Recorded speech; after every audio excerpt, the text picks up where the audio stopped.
Al-Mukarram Al-Habib Abdurrahman bin Kamil Asyadov dengan tema pengangkatan nilai-nilai dan pengamalan ajaran Islam sebagai penunjang proses pendidikan dan pembelajaran. Dengan pausia kami persilakan kepada Ustaz atau Al-Mukarram sekaligus dengan membaca doa penutup.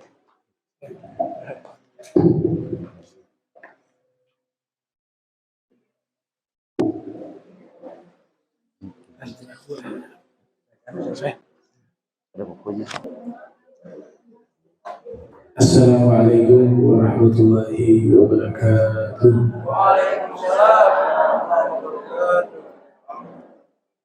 Alhamdulillahilladzi al-qawiyyu sultanuhu al-wadihu burhanuhu al-mabsuti fil wujudi karamuhu wa ihsanuhu ta'ala majduhu wa 'azama sha'nuhu khalaqa khalqal hikmah wa ta'a 'alaiha ilmah wa basata lahu min faidil minnah ma jarrat bihi fi aqdaril qismah. Asyhadu an la ilaha illallah wahdahu la syarika lah wa asyhadu anna sayyidina Muhammadan abduhu wa rasuluhu la nabiyya ba'dah. Allahumma shalli wa sallim ala nabiyyina Muhammad wa ala alihi wa ashabihi wa man tabi'ahum bi ihsanin ila yaumil qiyamah, amma ba'd. Yang saya muliakan, yang saya hormati Pembina YPI Al-Habib Dr. Muhammad Asagaf, yang saya muliakan, saya hormati Ustadz Hamzah, yang saya muliakan, saya hormati seluruh kepala sekolah, Pak MC, guru, para guru, pengurus Yayasan Perguruan Islam, yang saya muliakan, saya hormati Pak Iwan Aziz dari Bank Syariah Indonesia. Saya juga termasuk nasabah, ya. Dan juga pondok pesantren Al-Khairat yang saya bina juga di BSI juga, ya, Al-Khairat. Nah, insya Allah di sini aliyahnya. Dan saya juga dulu ngajar juga tentang fikih muamalah, ya, ijarah, murabahah di bank muamalah. Pernah juga di BSI juga, pernah ngisi pengajian di BSI juga. Dari sekian banyak bank yang kalau dalam kaidah usul fikih disebut akhafu darurain, ya, sistem yang mendekati kesempurnaan. Saya belum bisa mengatakan 100% sistem syariah, tapi dari semua yang paling mendekati kepada sistem syariah Islam dalam masalah perbankan adalah BSI. Makanya saya himbau juga kepada umat Islam untuk menabung di bank tersebut, ya, Bank Syariah Indonesia. Apalagi ada aplikasi yang sangat membantu umat Islam. Tadi ada Kompas, ya. Berarti kita hapus aplikasi lama tuh, ya. Ternyata di M-Banking BSI juga sudah ada. Kemudian ada program umroh haji tadi, itu luar biasa, beasiswa bagi anak-anak yang berprestasi. Nah, ini semua adalah satu kebaikan. Nama kartu saja tadi Hasanah, ya. Kartu kebaikan. Baik. Ibu-ibu, bapak-bapak yang saya muliakan, saya diminta oleh Ketua Yayasan Habib Taufik Asagaf untuk menyampaikan mau'idhah atau ceramah terkait nilai-nilai Islam untuk ditingkatkan dalam penerapan pendidikan dan pengajaran, ya, kurang lebih. Tadi panjang juga judulnya, proses pembelajaran, ya. Tapi substansinya itu dah, ya, nilai-nilai Islam ini yang harus kita pahami. Nilai-nilai Islam itu apa saja? Ada kaidah tadi, karena berbicara peningkatan, ya, ziyadah. Itu konsep ajaran kita, semua ilmu yang bermanfaat diperintahkan untuk dipelajari. Tidak ada dalam Islam dikotomi ilmu. Maka saya tidak sependapat juga ada istilah, oh ini ilmu dunia, ini ilmu akhirat. Semua ilmu sumbernya dari Sang Pencipta. Selama ilmu itu bermanfaat dan memiliki maslahat bagi manusia secara umum dan khususnya kepada umat Islam, maka ilmu itu disebut ilmu akhirat. Ilmu kedokteran, kalau digunakan untuk kebaikan, ilmu akhirat. Ilmu perbankan syariah, ilmu sosiologi dan lain sebagainya, maka dia menjadi ilmu akhirat. Nah, konsep di dalam ajaran Islam itu setiap hari harus bertambah pengetahuan ilmu. Setiap hari. Wa kun mustafidan kulla yaumin ziyadatan minal ilmi wasbah fi buhuril fawaid. Jadilah kalian mengambil ilmu yang bermanfaat setiap hari, harus ada satu tambahan pengetahuan, dan berenanglah di lautan keilmuan. Ini prinsip di dalam ajaran Islam. Inilah yang nanti meningkatkan ya, ilmu kita, meningkatkan nilai-nilai Islam kita. Kenapa ilmu ini menjadi satu hal yang sangat penting dan tidak ada dikotomi ilmu? Sudah berbicara sejarah, semua ilmu pengetahuan yang ada itu ada sumbangsi besar dari ilmuwan Islam. Tidak terlepas ya dari perubahan nama, misalnya yang kimia ya, namanya dirubah jadi Gilbert. Yaitu padahal ulama Jabir bin Hayyan. Ibnu Sina Avicenna, ada Ibnu Rus juga dirubah namanya. Jadi sumbangsi ulama-ulama Islam punya pengaruh besar, bukan hanya di bidang ilmu agama, tapi juga di bidang ilmu umum. Namanya ilmu tajribah dalam bahasa Arab, kedokteran, bahkan masuk ke dalam salah satu tokoh yang mengoperasi manusia pertama di dunia, yaitu bernama Al-Imam Az-Zahrawi. Dia tercatat sebagai orang pertama yang mengoperasi manusia, tumor waktu itu, dan berhasil. Ada juga Fakhruddin Ar-Razi yang lahir 544 Hijriah, wafat 606 Hijriah, sudah menemukan teori gravitasi, sudah membahas tentang atom ya. Di dalam tafsir kabirnya juga dalam kitab Al-Mabahith Al-Masyriqiyah fi Ilmi Ilahiyati wa Tabi'iyah. Jadi begitulah pandangan-pandangan para ulama, semua ilmu yang bermanfaat itu ilmu akhirat. Semua ilmu yang bermanfaat ilmu akhirat. Maka dikatakan wal ilmu asna sa'ilil a'mali wa huwa dalilul khair wal ifdali. Ilmu ini adalah satu amalan yang paling mulia, karena ilmu menunjukkan kepada kebaikan dan keutamaan, al-ifdal. Nah, ini semacam pengantar dari kata ziyadah, meningkatkan nilai-nilai Islam. Sekarang kita masuk ke nilai-nilai Islam. Nilai-nilai Islam ini sebenarnya kalau kita rangkum 3 saja.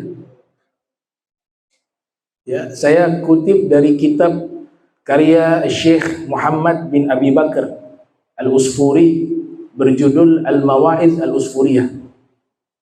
Yang pertama, nilai Islam itu disebut dengan akidah, masalah keyakinan.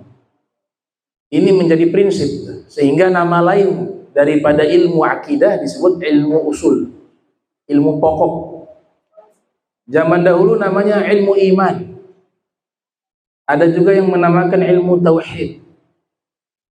Atau Ibnu Khaldun menyatakan ya, dalam kitab Muqaddimah yang lahir tahun 732 Hijriah, wafat 808 Hijriah, populer juga disebut dengan ilmu kalam ya, ilmu kalam.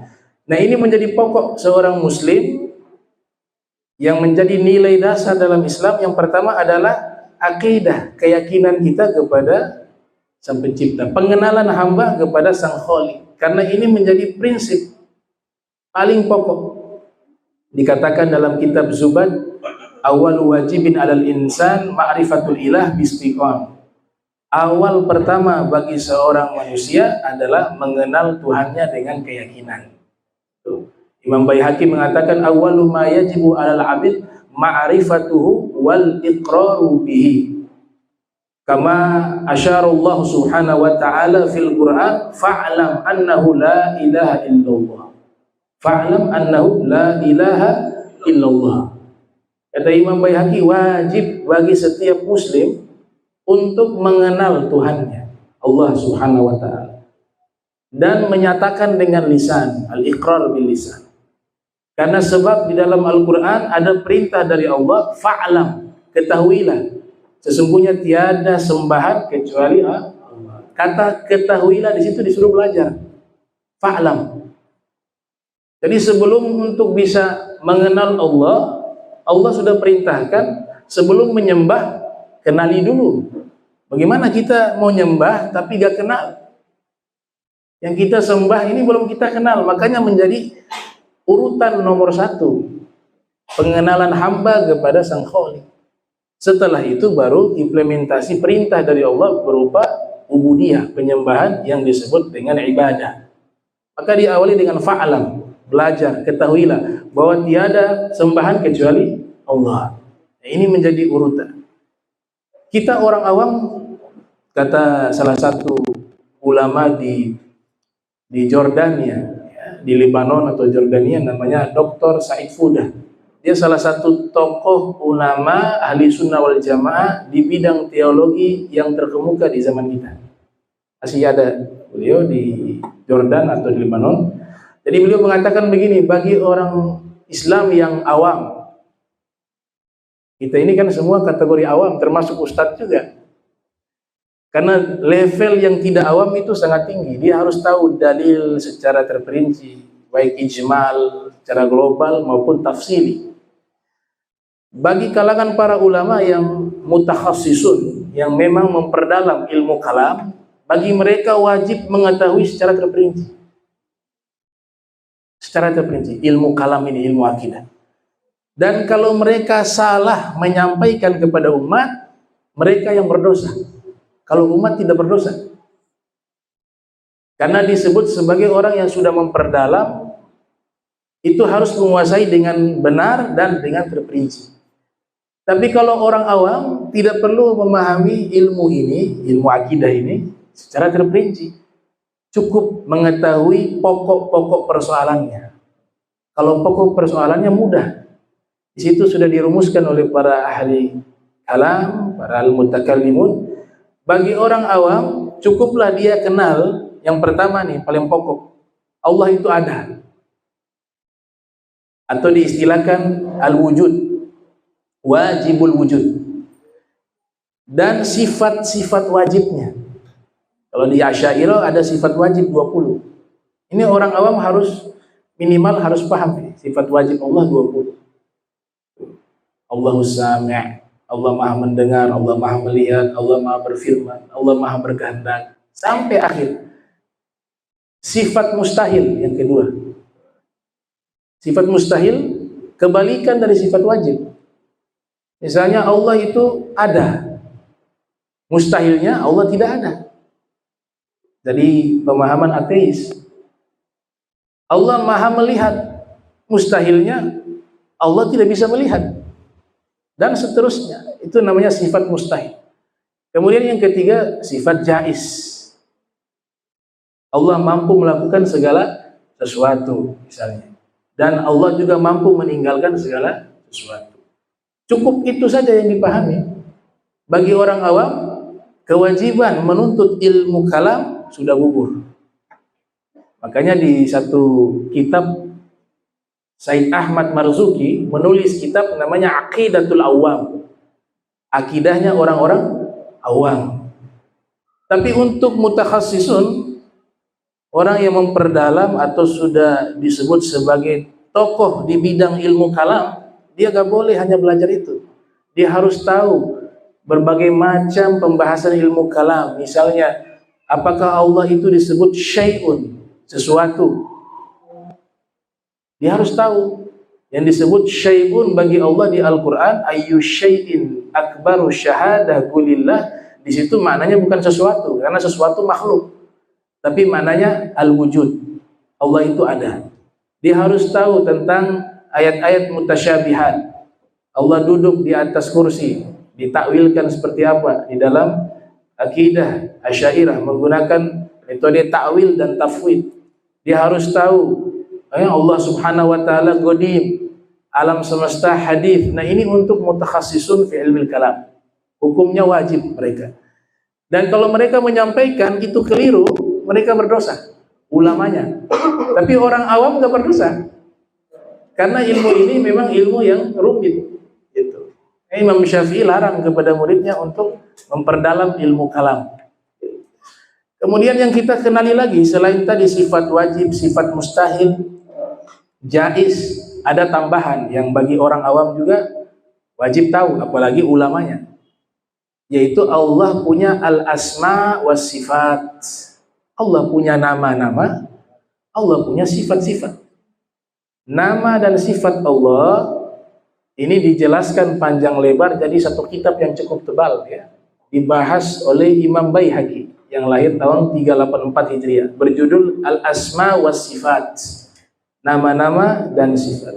Kadang-kadang kita sulit membedakan tuh. Nama dan sifat tuh bedanya apa? Untuk dinisbatkan kepada Allah. Disimpulkan oleh para ulama yang namanya nama ma yata'allaqu bidzat. Segala sesuatu berkaitan dengan zatnya. Istilah zat jangan dipahami zat yang kita pahami. Bingung ingin menguraikan wujudnya Allah, para ulama akhirnya mengambil satu istilah namanya zat. Tapi zat ini berbeda dengan zat yang kita pahami. Zat kimia, zat beda. Laisa kamitslihi syai'un. Gak ada sesuatu yang semisal dengan Allah Subhanahu wa taala. Ini prinsip bahwa Allah tidak sama dengan segala sesuatu. Kemudian sifat ma yata'allaqu bil fi'l. Kalau sifat segala sesuatu berkaitan dengan perbuatan. Misalnya Allah Maha Pemberi rizki. Kalau nama nisbat kepada zatnya. Tapi ketika kita berbicara sifat, perbuatan Allah itulah yang memberikan rizki. Kita bisa hidup sampai saat ini itu atas sebab fi'ilnya Allah, perbuatan Allah memberikan rizki. Itulah yang disebut sifat. Nah, ini yang pertama yang wajib. Jadi nilai Islam yang pertama adalah akidah. Ya, para guru harus menyampaikan akidah yang benar kepada murid-muridnya. Yang kedua, setelah sudah mengenal Allah, akidah kita benar, pemahaman kita benar, pengenalan kita kepada Allah benar, baru setelah itu menyembah kepadanya. Maka ilmu yang wajib setelahnya atau nilai-nilai Islam yang kedua itu adalah masalah ibadah. Kalau ibadah terbagi 4. Tadi termasuk muamalah, yaitu masalah ibadah fikih, disebut dengan ilmu fikih. Ibadah, muamalah, muaqabah, munakah. Jadi hukum Islam berbicara 4 hal itu. Yang pertama ibadah. Kalau ibadah mulainya dari toharoh, terus sholat, naik lagi zakat, puasa, ibadah haji, umroh. Itu pembahasan namanya fiqhul ibadah. Kemudian fiqhul muamalah, masuk tadi ijarah, kemudian akad jual beli, kemudian ada namanya mudharabah, murabahah, ada juga yang disebut dengan asyuf'ah, ya, sayembara. Sayembara juga masuk fikih muamalah. Kemudian juga riba, ya, masalah riba pembahasannya di fikih muamalah. Kemudian yang ketiga munakahah, pembahasan tentang masalah-masalah pernikahan. Ya, bagaimana nikah, ijab kabul, bagaimana disebut dengan at-tolak, menceraikan, ya, masa iddah dibahas di situ. Ya, istri yang suaminya meninggal masa iddahnya 4 bulan 10 hari. Istri yang diceraikan suaminya kemudian dia menanti masa iddahnya itu 3 kali suci. Orang yang menikah dengan wanita, laki-laki menikah ternyata belum, mohon maaf, belum dicampuri, belum digauli, kemudian dia ceraikan, tidak ada masa iddah. Yang keempat, monopos, ya, tidak keluar darah haid, diceraikan, tidak ada masa iddahnya 3 bulan. Kemudian yang kelima, ya, dia suaminya meninggal tadi 4 bulan 10 hari, istihadhah. Istihadhah sama seperti wanita haid. Nah, ini pembahasannya di mana? Fikih muamalah. Kemudian ada yang terakhir, fikih munakahah, mohon maaf. Yang terakhir, fiqhul muaqabah. Masalah apa? Hukum pidana perdata dalam Islam. Kalau mencuri sekian jumlahnya, potong tangan, bunuh orang, kisos, ya, kemudian banyak hal yang berkaitan hukum pidana perdata diatur di dalam Islam. Itu urutannya begitu tuh. Ibadah, muamalah, munakahah, muaqabah. Muaqabah paling akhir. Semua kita fikih membahas masalah hukum pidana perdata paling akhir, karena bukan tujuan agama Islam untuk melakukan hukuman itu. Itu perzinahan, yang sudah menikah direjam sampai mati, kan? Kalau yang belum nikah dicambuk 100 kali. Coba lihat syaratnya, harus ada saksi mata. Saksi mata itu benar-benar melihat. Kalau tidak ada bukti dan tidak melihat secara nyata perbuatan zina tersebut, maka yang menuduh kena hukum qadzaf, nuduh orang tanpa bukti, akhirnya dicambuk dia. Jadi pilihan akhir muaqabah bukan tujuan Islam untuk membunuh orang, kisos, atau memotong tangan orang, tidak. Tapi itu pilihan terakhir. Untuk apa? Untuk melahirkan maslahat. Bukan untuk menzolimi orang, tidak. Justru untuk menjaga maslahat manusia, khususnya umat Islam. Maka diletakkan di akhir. Ibadah yang paling awal, karena otomatis orang ketika masuk usia balik, yang pertama kali dia lakukan masalah ibadah. Balik 9 tahun, atau sudah pernah mimpi basah, atau maksimalnya 15 tahun dalam hitungan hijriah. Yang pertama kali dia lakukan perintahnya Tuhan apa? Sholat, puasa. Maka anak-anak itu diperintahkan usia 7 tahun oleh Nabi, sudah diperintahkan sholat. Muru auladakum bisolati wa hum abna'u sab'a. 7 tahun perintahkanlah mereka sholat. Wadribuhum 'alaiha wa hum abna'u 'ashar. Sanksi mereka kalau usia 10 tahun meninggalkan sholat. Yang diajarkan hanya 2, sholat dan puasa. Zakat enggak, karena anak-anak yang baru balik belum punya penghasilan, jadi tidak perlu diajarkan zakat.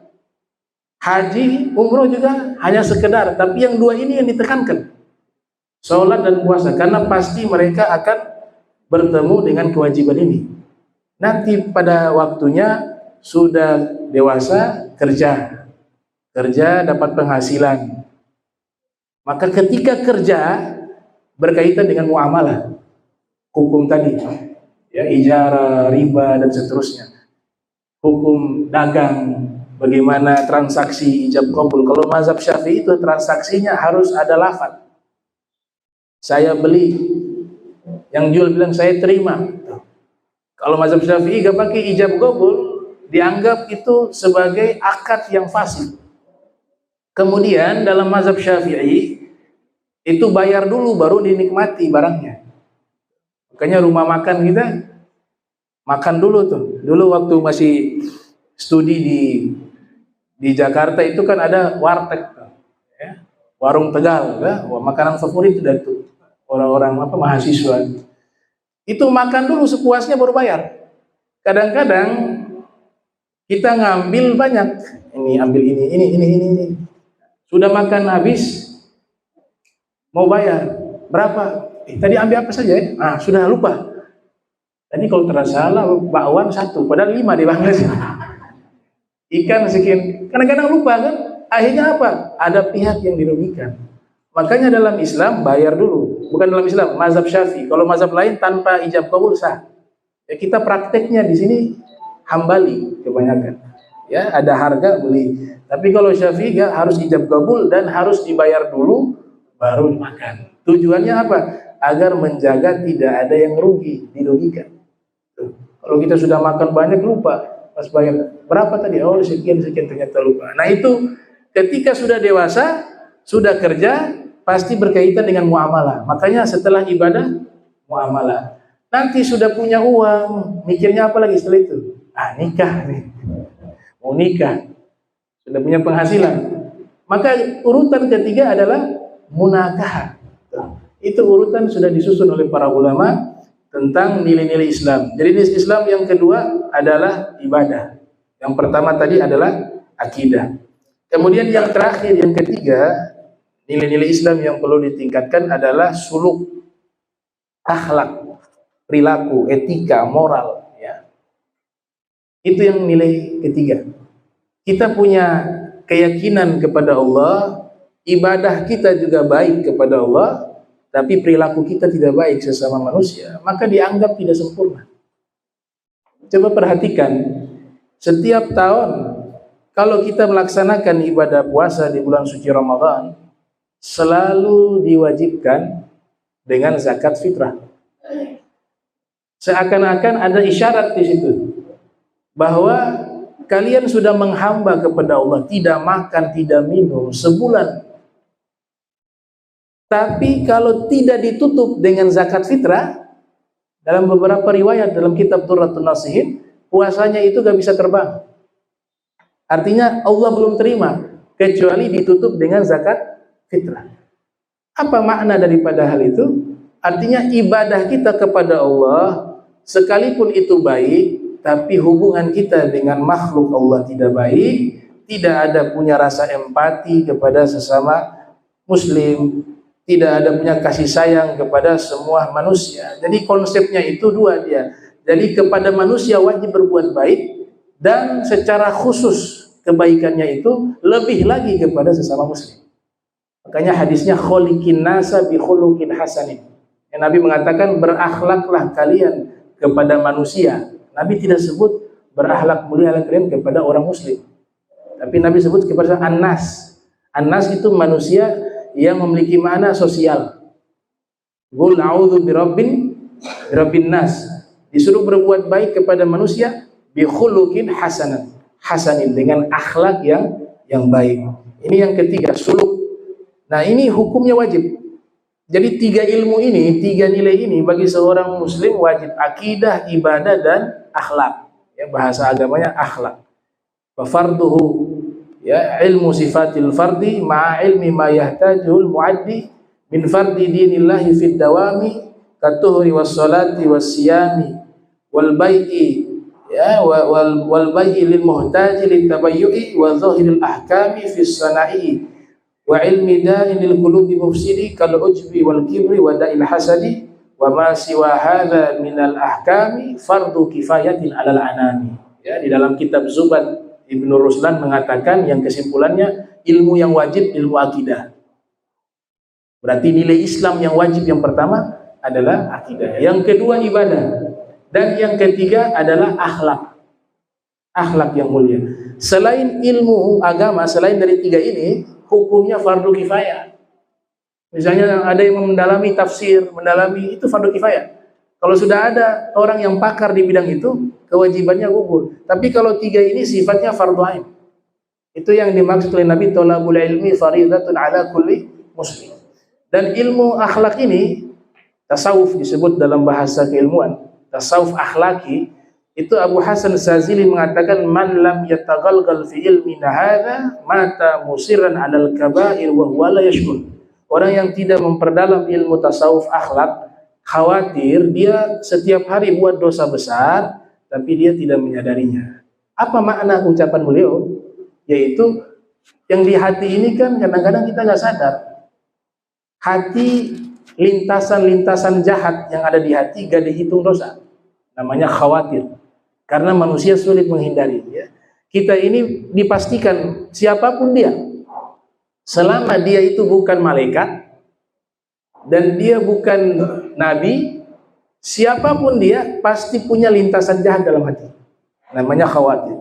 Mungkin ada buruk sangka, sombong, ujub, dan lain sebagainya. Ini lintasan-lintasan hati ini pasti ada. Makanya orang baik itu bukan orang yang tidak ada lintasan jahat dalam hati. Karena dia manusia yang memang diciptakan punya lintasan itu. Akan tetapi orang yang baik itu ketika ada lintasan jahat di dalam hati, dia tidak merespon itu. Dia tidak menetapkan itu dalam hati, jadinya niat. Jadi khawatir ini lintasan tidak dianggap dosa. Tapi kalau kita sudah tetapkan dalam hati, jadi niat, di sini para ulama berbeda pendapat, tapi kebanyakan di antara mereka mengatakan sudah mulai dihitung sebagai dosa. Orang malam ini, tadi pagi sudah ada niat sebentar malam mau rampok, iya kan? Tapi dari pagi sudah niat. Niatnya itu untuk dia eksekusi di malam hari mau merampok. Mulai niat pagi itu sudah dihitung. Kenapa? Karena niat jahat. Beda dengan ada lintasan lewat di rumah, di jalan, tahu-tahu ada pohon. Ya. Ada orang punya pohon, buah mangganya banyak tuh. Ya, keluar sampai di jalan. Ya, kalau mazhab Hanafi mengatakan boleh diambil karena dia sudah masuk ke publik. Tapi kalau Syafi'i gak boleh, haram. Karena pemilik yang punya bibit itu tetap miliknya dia, walaupun dia keluar masuk ke jalan umum atau masuk ke pekarangan rumah kita, wajib untuk minta. Lewat nih, dia lihat tuh banyak nih, ada lintasan nih, bisa sedap nih kalau ambil nih, bikin gohu misalnya apa ya, paling mangkal, dagu-dagu mangga nih apa. Lintasan itu kan ada tuh dalam hati. Ketika lintasan itu terlintas dalam hati, belum dijadikan niat, belum dosa. Dia cepat langsung astagfirullah, hilang dia, dimaafkan, malahan jadi pahala. Kenapa pahala? Karena ada niat, ada lintasan jahat yang muncul, tapi dia lawan. Itu namanya jihad paling kecil, melawan khawatir. Kalau nafsu jihad besar kata Nabi. Kalau melawan bisikan itu jihad paling kecil. Astagfirullahaladzim, hilang pahala. Tapi kalau lihat, ini mangga sedap nih, terlintas di hati, dia tanamkan, sebentar, berapa kita kemana? Kita mau ambil dulu. Jadi niat itu menetap dalam hati, sudah mulai dihitung dosa. Nah itu sebab kenapa ilmu ini wajib untuk menghilangkan itu, ya, untuk melawan khawatir bisikan-bisikan jahat. Jadi 3 ilmu tadi, 3 nilai tadi, akidah, ibadah, dan tasawuf dan suluk akhlak. Nah ulama-ulama kita melarang juga namanya tasawuf falsafi, ya. Jadi tasawuf akhlaki wajib. Tasawuf falsafi itu orang-orang tertentu. Mungkin dulu kita sering dengar orang tua-tua bilang itu, jangan belajar ilmu itu sabar, lama jadi laif. Ya. Itu bukan ilmu tasawuf yang dimaksud tasawuf akhlak. Ya, tasawuf akhlak wajib. Yang dimaksud situ tasawuf falsafi. Ya. Di antara tokoh-tokoh ulamanya ulama besar, tapi karangan mereka ini ada yang mengklaim bahwa sudah ditahrif, distorsi, sudah dirubah. Ada juga yang mengklaim bahwa mereka nulisnya dalam keadaan fana, ya, karena tenggelam dalam fana mereka, tidak sadar yang mereka tulis. Ada yang juga menjelaskan sedang menulis pengalaman spiritual, nah, sehingga tidak cocok bagi orang awam. Itu namanya tasawuf falsafi. Tapi kalau tasawuf akhlaki wajib. Kitab Ihya Ulumuddin Imam Ghazali, kitab Qutul Qulub Abu Thalib Al-Makki, atau Ar-Risalatul Kusyairiyah Abdul Karim bin Uzan. Nah ini adalah ilmu-ilmu yang wajib. Kemudian yang terakhir, ini 3 nilai Islam ini yang perlu kita tingkatkan. Yang terakhir, ada isyarat di dalam Al-Quran, salah satu visi misinya Rasul Nabi kita Muhammad SAW diutus di muka bumi ini berperan sebagai guru, muallim. Kalau berbicara guru harus ada metodologi. Kalau berbicara sebagai seorang guru ya harus ada ilmu. Kalau berbicara seorang guru harus ada silabus. Kalau berbicara seorang guru harus ada apa? Kurikulum. Nah, Nabi punya ini semua. Nabi punya ini semua.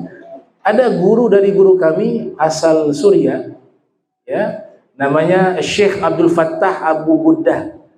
Beliau menulis satu kitab berjudul Ar-Rasul Muallim wa Asalibu fi Ta'lim. Rasulullah adalah seorang guru dan kurikulum beliau di dalam mengajar.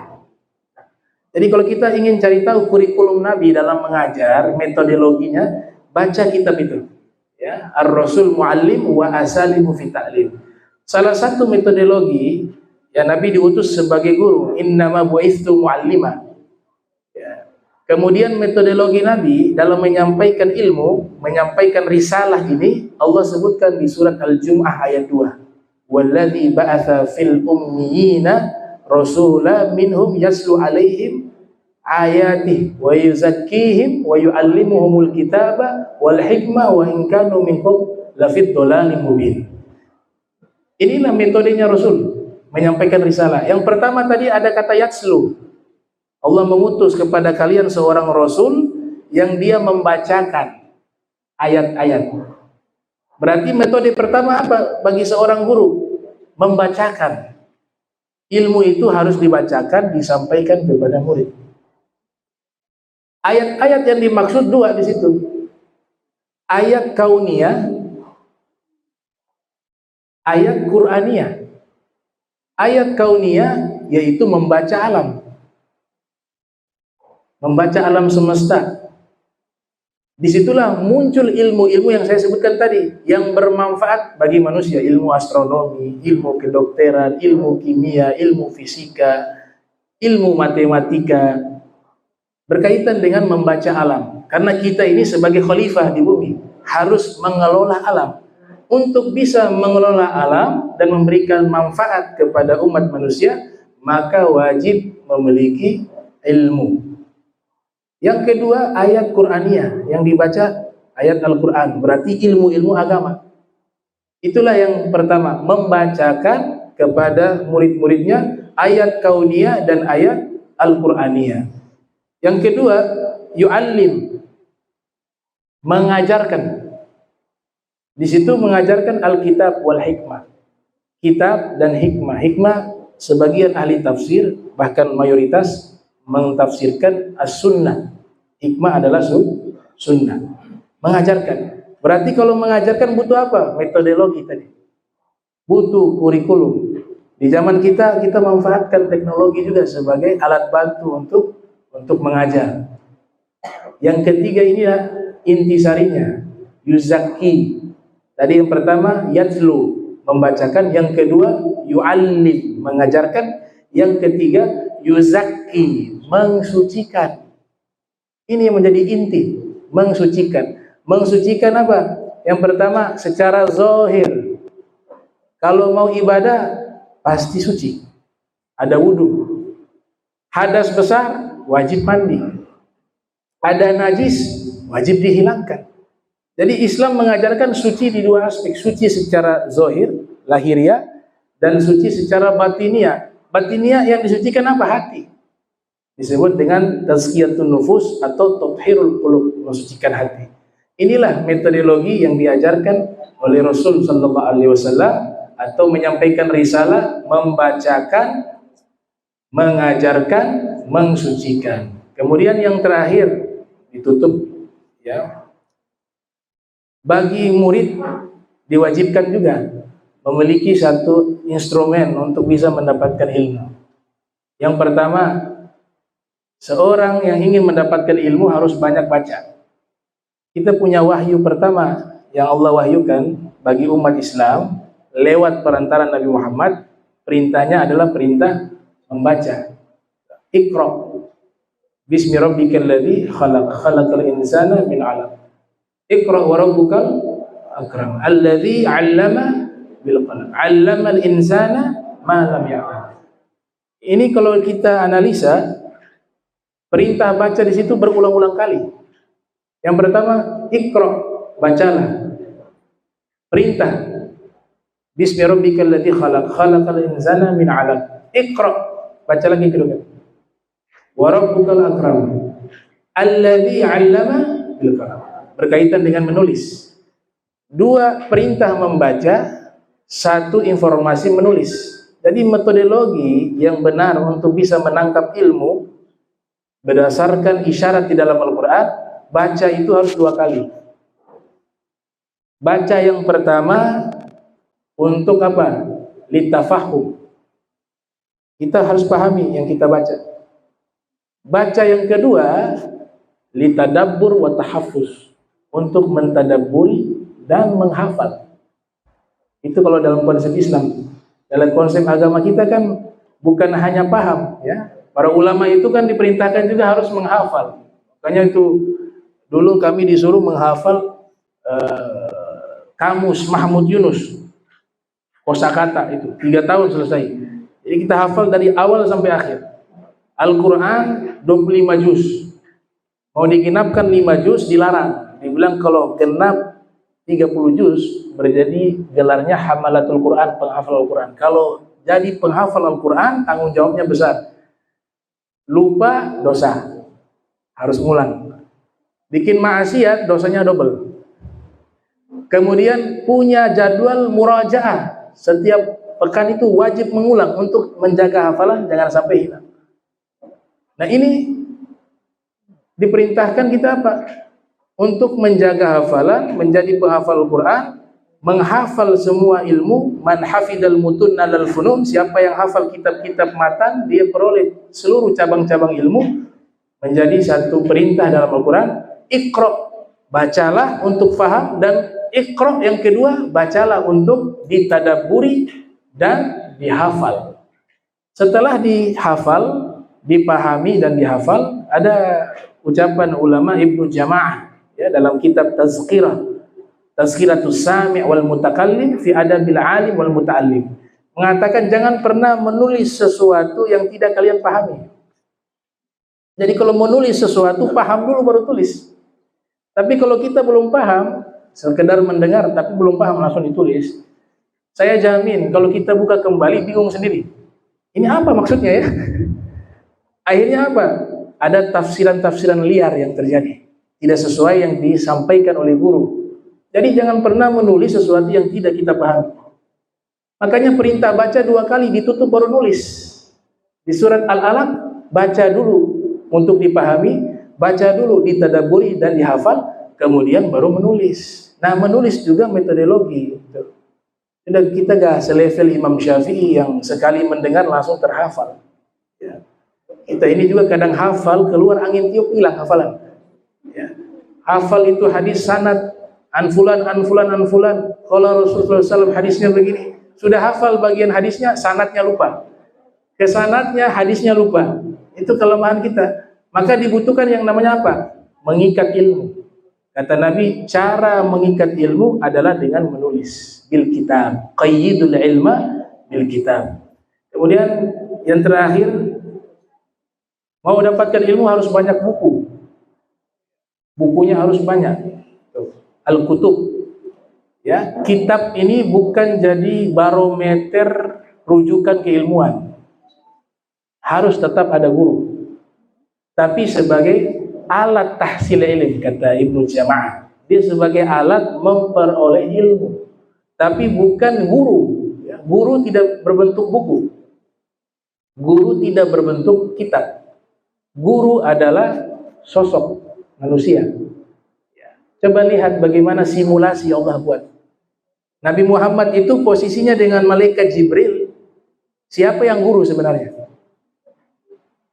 Apakah malaikat Jibril adalah gurunya Nabi Muhammad atau sebaliknya?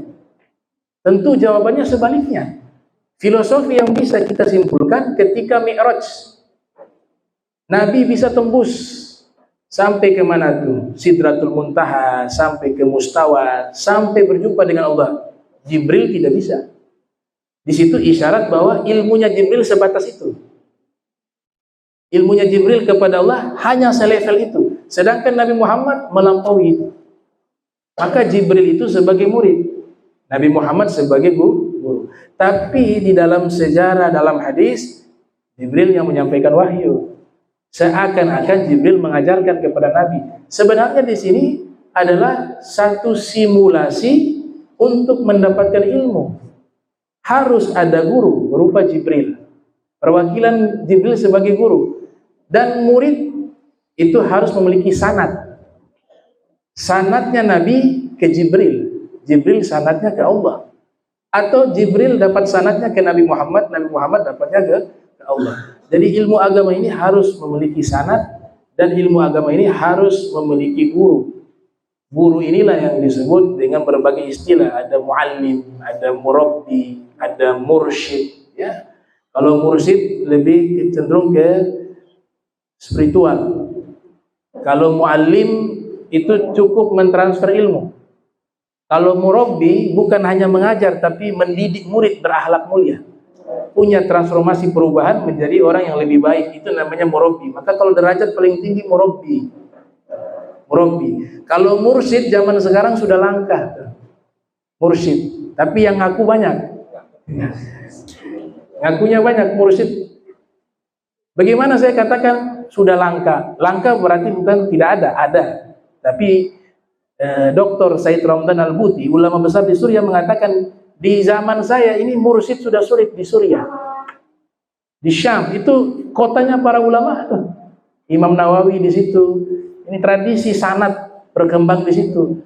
Kalau di daerah mereka saya sudah langka, kalau di Ternate itu di zaman. Tapi mengakunya banyak. Mengaku mursyid tarekah ini. Zaman sekarang dengan mudah. Itu standar minimal seorang mursyid menurut Imam Al-Ghazali, Abu Hamid Al-Ghazali. Ini saya kutip di kitab Mi'ah Faedah, 100 Faedah, karya kumpulan pidato atau pengajaran dari Profesor Dr. Al-Habib Abdullah ibn Abdul Qadir Bil-Faqih yang ada di Malang, ya, pemilik pesantren Darul Hadis. Itu beliau katakan min syurut al-mursyid inda al-Imam Al-Ghazali an yara an-nabiyya sallallahu alaihi wasallam yaqzatan. Sebagian syarat. Kalau sebagian berarti salah satu. Masih banyak tuh syarat mursyid. Ini yang satu ini saja sudah banyak yang gugur. Sebagian syarat seorang mursyid menurut Imam Ghazali pernah melihat Nabi Muhammad dalam keadaan nyata, bukan mimpi. Kita ahli sunnah wal jamaah percaya ada tokoh-tokoh aulia yang pernah melihat Rasul dalam mimpi dan juga ada yang melihat dalam keadaan nyata. Dan disepakati oleh para mutasawwifun yang melihat Nabi dalam keadaan nyata itu level magam kewalian sangat tinggi. Nah, itu salah satu syarat seorang mursyid. Pernah lihat Nabi, wah mimpi saja belum pernah. Yang dia mimpi dikejar ular, dikejar beruang, tahu-tahu jadi mursyid, kan lucu. Nah, ini yang zaman sekarang seperti itu. Jadi pandai-pandai melihat guru. Sanad, nasihat kita bisa ambil dari siapapun.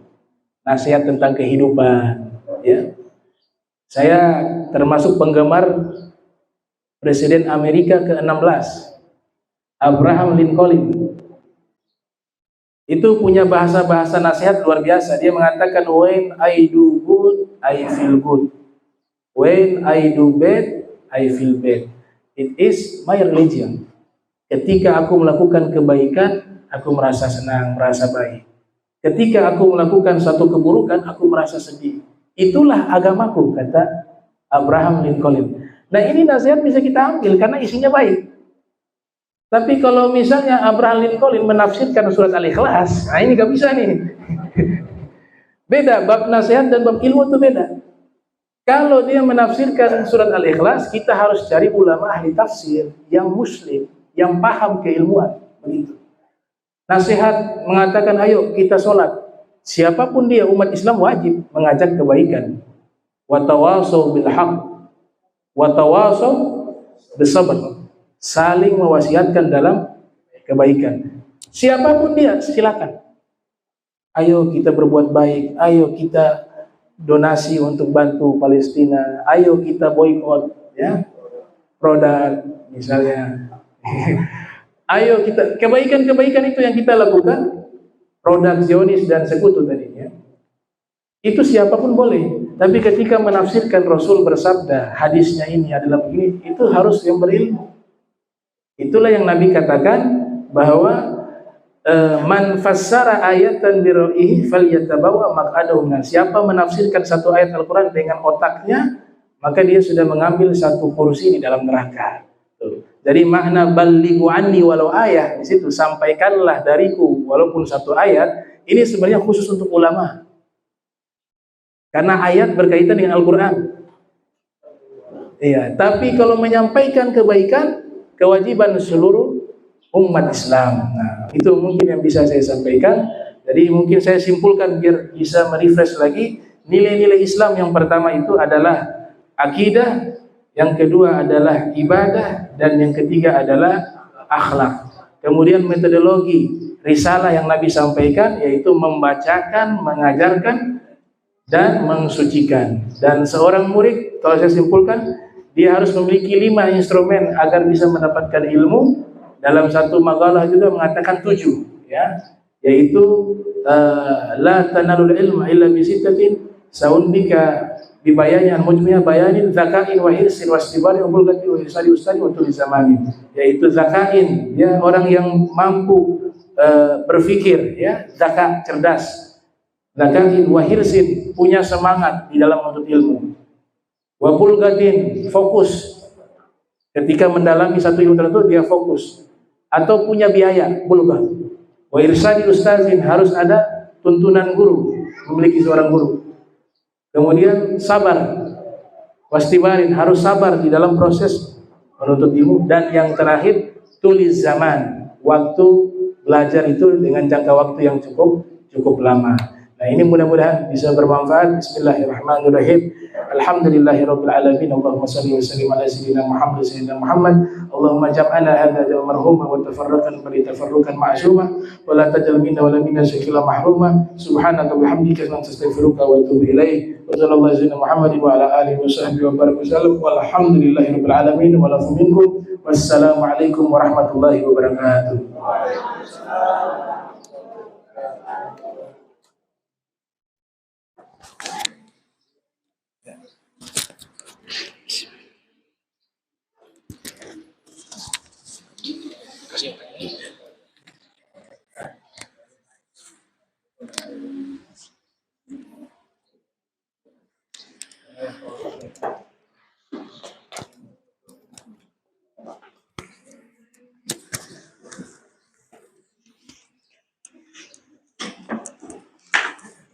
Alhamdulillah, syukran katsiran wa syukran jazilan ya Ustaz. Alhamdulillah telah menyampaikan ceramah agama oleh kita keluarga besar Yayasan Perguruan Islam Provinsi Maluku Utara yang telah hadir untuk memenuhi hajat dan acara yayasan, yakni pengajian setiap bulan. Dan alhamdulillah dengan ceramah ataupun hikmah dengan tema yang telah kita sama-sama ketahui, peningkatan nilai-nilai pengamalan ajaran Islam dalam menunjang proses. Yang kedua, kesimpulan yang paling penting bagi kita untuk menerima hikmah dan ceramah yang telah disampaikan oleh Ustaz. Yang pertama tadi adalah akidah, dan akidahnya orang awal itu perlu memperhatikan rambu-rambunya. Yang kedua adalah ibadah, karena menyembah kepada Allah ada 4 kunci, yaitu adalah ibadah. Yang kedua adalah muamalah, yang ketiga adalah munakahah, dan yang keempat adalah mu'aqabah. Kemudian yang ketiga adalah akhlak. Dalam akhlak ini atau etika, yakni akhlak ataupun berbuat baik kepada sesama manusia. Dan yang kedua adalah akhlak, yakni berbuat baik kepada sesama manusia. Lintasan yang kita harus pijak di dalam proses kehidupan ini, ada 2 lintasan yang disampaikan oleh Ustaz. Yang pertama adalah banyak beristighfar, dan yang kedua adalah jihad dengan isyarat, yakni kita melalui metodologi yang diajarkan oleh Rasulullah SAW adalah membacakan yang terdiri dari qaulah dan Qur'annya, dan yang kedua adalah mengajarkan yang kitab dan hikmah, dan yang ketiga adalah mensucikan ataupun zahir. Dan alhamdulillah apa yang telah disampaikan oleh Ustadz ini, Ustadz Al-Mukarram Al-Habib Abdurrahman bin Kamil, alhamdulillah sama-sama kita mendapatkan ilmu yang sangat bermanfaat dan insya Allah barakah.